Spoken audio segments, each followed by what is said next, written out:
Om Shanti. Good morning. साकार मुरली 26 जून 2024। बाबा का मीठा मीठा पत्र हम मीठे मीठे बच्चों के मीठे मंथन के लिए।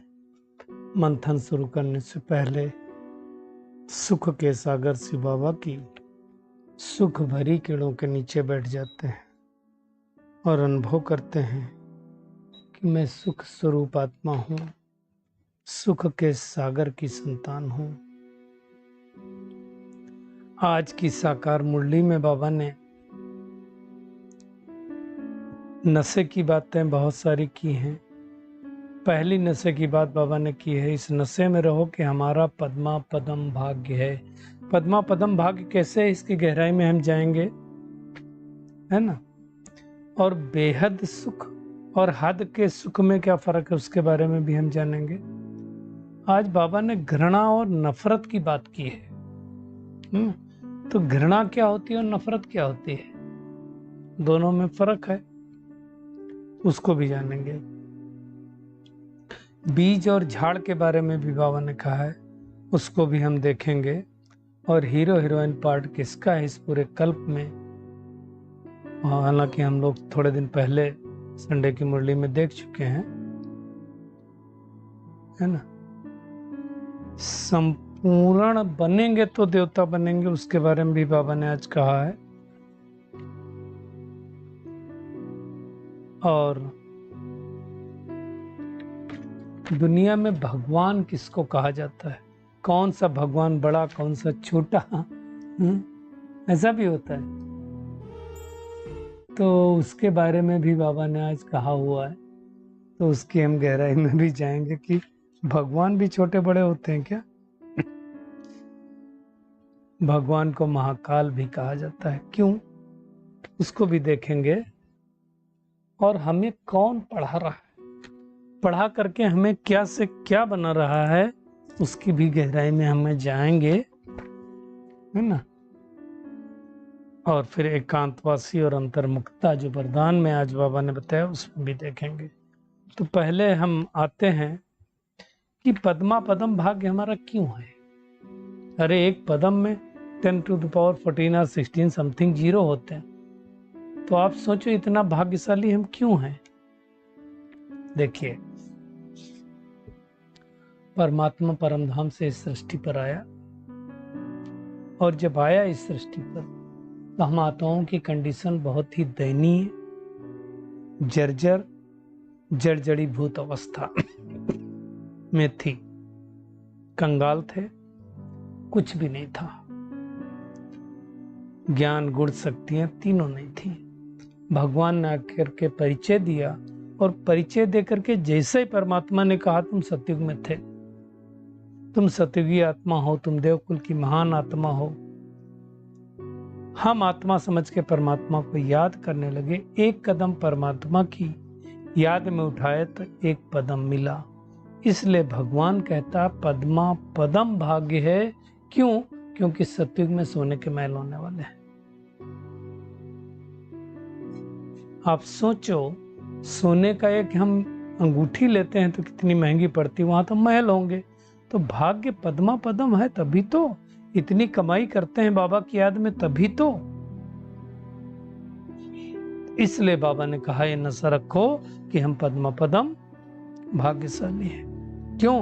पतित पावन परमात्मा के हम बच्चे हैं, उनसे हमें बेहद सुख का वर्षा मिलता है। एक होता है हद का सुख, तो प्रॉपर्टी है हमारे पास, घर है, बंगला है, गाड़ी है, सोफा है, दुनिया भर की चीजें, सब हद का सुख है। बेहद का सुख क्या है? एक तो परमात्मा मिला, इंद्रिय सुख, और दूसरा जो सतयुग में हम जाने वाले हैं, सतयुग में जो बादशाही मिलने वाली, सतयुग में केवल थोड़ा हमारा नहीं होगा, पूरे विश्व पर राज होगा, तो बेहद हो गया। धरती आसमान भी सब हमारे होंगे तो बेहद हो गया। उसकी बात भी बाबा ने की है। आज बाबा ने कहा तुम बच्चों को किसी भी धर्म से घृणा व नफरत नहीं होनी चाहिए, नहीं तो लोगों को धर्म के बारे में मेरा धर्म ऊंचा, वो कहेंगे मेरा धर्म ऊंचा। इसको लेकर के तो पूरे विश्व में झगड़े चलते हैं। तो बाबा ने कहा घृणा एवं नफरत नहीं हो सकती। दोनों में फर्क क्या है घृणा और नफरत में? देखिए, जो घृणा होती है वो किसी को देख करके घृणा होती है। कोई गंदा होगा तो घृणा होती है। एक्चुअली घृणा शब्द आता है गंदगी को देख करके। अब गंदे संस्कार भी हो या कुछ भी हो, उसको देख करके घृणा होती है। और नफरत किसको होती है? नफरत होती है अभिमानियों को। इनको मिला, मुझे नहीं मिला, तो नफरत आ रही इनसे। मेरा पार्ट था, इन्होंने ले लिया। मेरा नाम मान शान होना चाहिए था, इनको हो गया, तो नफरत आती है ना। मेरा धर्म ऊंचा, मेरे से इनका धर्म आगे चला गया, तो नफरत होती है, घृणा होती है। तो ये नहीं होनी चाहिए। ये किसको नहीं होगी? जिसको बीज और झाड़ को बारे में पता होगा। बीज क्या है? परमात्मा इस उल्टे कल्प वृक्ष का बीज है।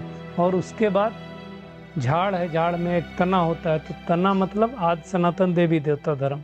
उसके बाद शाखाएं निकलती हैं, है ना। तो सबका अपना अपना पार्ट, हर शाखा का, हर पत्ते का, सबका अपना अपना पार्ट है। तो हमें किसी से घृणा नहीं हो सकती, करना ही नहीं है ना घृणा। और सबसे बड़ी बात है, मूल बात बाबा ने जो बताया, तुम्हारा तो हीरो हीरोइन का पार्ट है। सतयुग से लगा करके कलयुग अंत तक हमने पार्ट बजाया, संगम युग तक बजाया, तो हमारा तो हीरो हीरोइन का पार्ट है।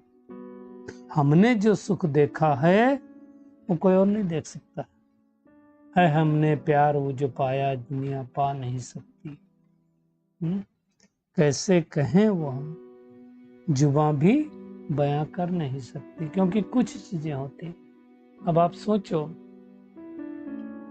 गूंगे ने मान लो कुछ टेस्ट किया तो बयां नहीं कर सकता, लेकिन उसको पता है।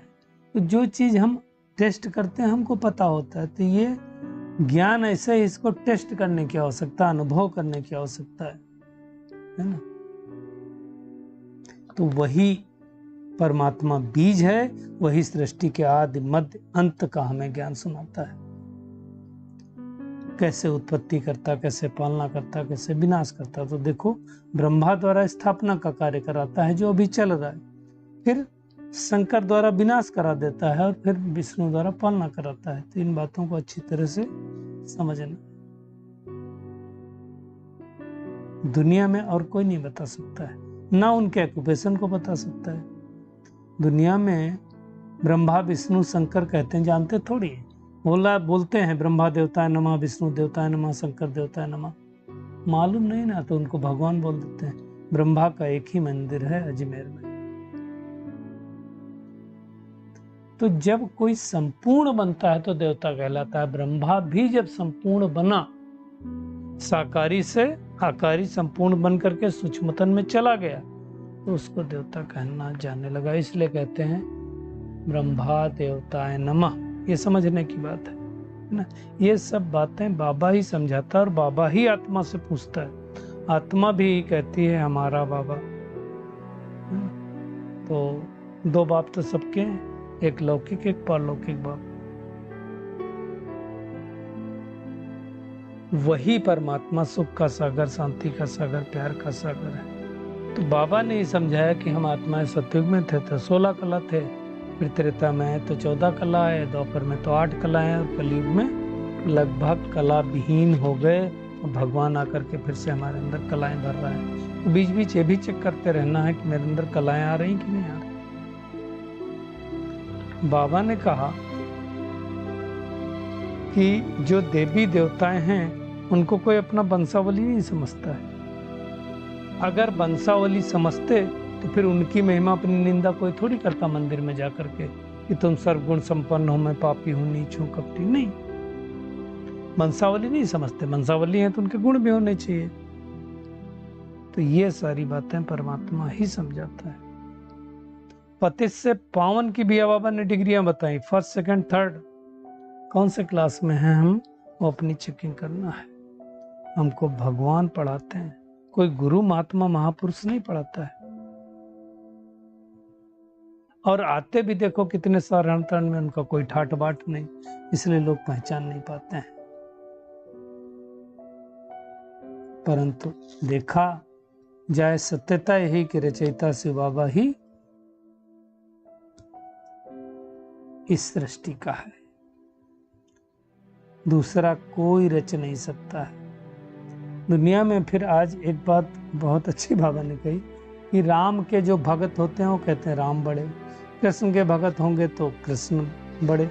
बाबा ने तो आज इतना तक कहा कि राम के भक्त धूप अगर जगाते हैं तो कृष्ण के भक्त नाक बंद कर लेते हैं कि मेरी नाक में धूप नहीं आनी चाहिए। अब सोचो, ऐसी ऐसी बातें शास्त्रों में लिख दी। हाँ, वो कहेंगे मेरा भगवान बड़ा, वो कहेंगे मेरा भगवान बड़ा। अरे क्या दो भगवान है क्या? हमारी अंतरात्मा क्या कहती है? गॉड इज वन ना, दो तो हो नहीं सकते। तो गलत समझने के कारण, बाबा कहता रॉन्ग समझने के कारण सब अनराइटियस हो गए हैं और भगवान आकर के हमें राइटियस बना। बाबा समझाता है भक्ति भक्ति है, ज्ञान ज्ञान है भाई, और ज्ञान से ही सदगति होती, भक्ति से कोई सदगति नहीं होती, भक्ति से ज्ञान मिलता है। ये समझने की बात है। इसलिए बाबा कहता है कि तुम बच्चे भी ज्ञानवान बन रहे हो, सारे चक्र को जान गए हो, तुमको सबको बताना है। तुम हो सुदर्शन चक्रधारी बच्चे चक्र। परमात्मा एक है, धर्म आत्माएं अनेक है, महान आत्माएं अनेक हैं, देव आत्माएं अनेक हैं। परमात्माएं शब्द कभी नहीं आता, तो परमात्मा एक है, यानी गॉड इज वन। तो ये है विनाशी नाटक जो कंटिन्यूअस चलता रहता है। हाँ, स्टेजेज इसकी जरूर हैं, बाकी नाटक कभी विनाश नहीं होता। और आत्मा भी छोटी बड़ी नहीं होती, हर आत्मा में पार्ट नूंधा हुआ है। हमारे में शरीर छोड़ने और लेने का पार्ट नूंधा हुआ है, परमात्मा में नहीं है शरीर लेने और छोड़ने का पार्ट। बाबा को फिर आज महाकाल भी कहा गया। महाकाल इसलिए कहा गया है क्योंकि वो एक दो को थोड़ी लेके जाता है। काल आता है तो एक दो को लेकर के जाता है, और महाकाल आता है तो लाखों करोड़ों को एक साथ लेकर के जाता है।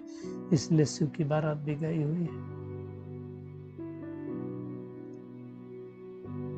भगवान आता है पवित्र बना करके, पवित्र प्रवृत्ति मार्ग स्थापित करके इस पुरानी दुनिया का विनाश करा देता है, और फिर सभी आत्माओं को अपने साथ लेके जाता है। इसलिए महाकाल कहा जाता है। बाबा ने कहा मीठे बच्चों बहुत बहुत मीठा बनो। श्री कृष्ण सबको मीठा क्यों लगता है? प्यार से सब श्री कृष्ण को झुलाते हैं, प्यार से बोलता है ना, उसके अंदर पवित्रता है ना। गोद में भी उठाना पसंद करते हैं, बैकुंठ में भी चले जाते हैं। तो ये उसने प्योरिटी की डिग्री धारण की पिछले जन्म में, तब तो कहते हैं ना।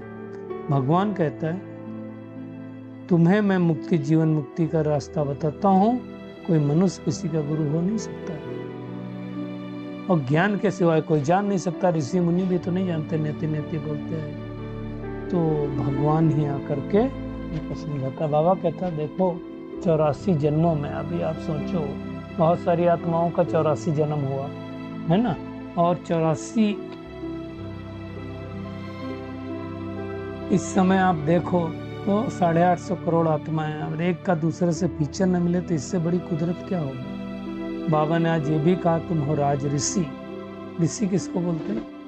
राज मतलब कर्मेंद्रियों का राजा, और ऋषि किसको बोलते हैं? जो बैरागी हो, जिसका अपना कुछ ना हो।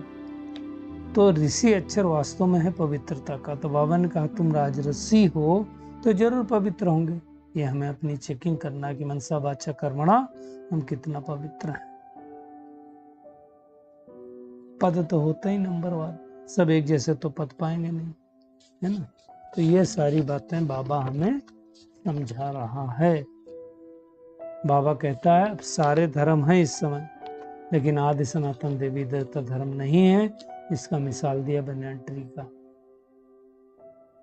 दुर्लोप हो गया ना।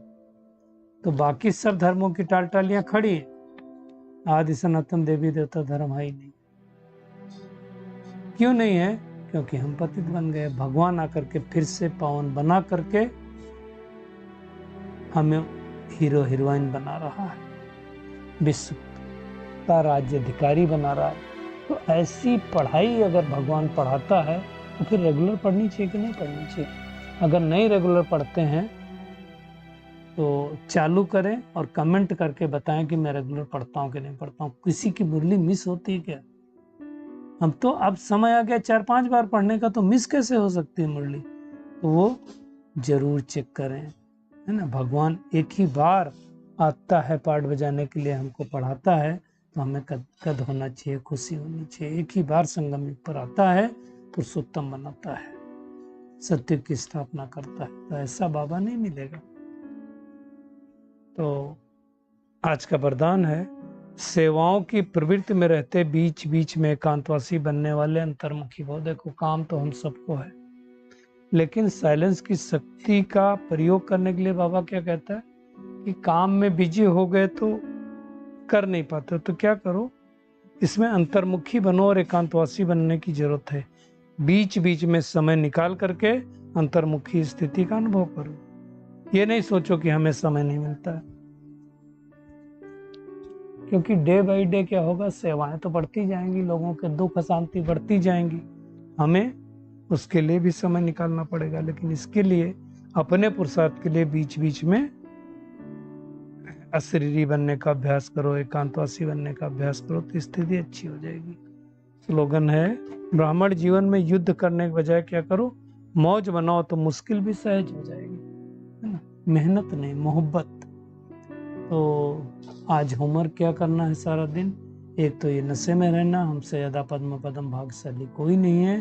भगवान हमें हीरो हीरोइन पार्ट का अधिकारी बना रहा है, डायरेक्ट हमको भगवान पढ़ाता है, तो ये पढ़ाई कभी मिस नहीं करनी है, कभी संशय नहीं लाना है, इसको पढ़ करके आस्तिक बनना है और बनाना है। भगवान के समान लवली बनना है, किसी से एक्टर से, किसी भी धर्म का हो, संप्रदाय का हो, घृणा नहीं करनी है। हर एक का इस ड्रामा में पार्ट है, और कर्म करते समय बीच बीच में डिटैच हो करके एकांतवासी बनने का अभ्यास करना है। मैं आत्मा हूँ, इसका अभ्यास करना है। अच्छा, शुक्रिया मीठे प्यारे बाप दादा, शुक्रिया आप सभी का इस मीठे मंथन के लिए। अच्छा, ओम शांति।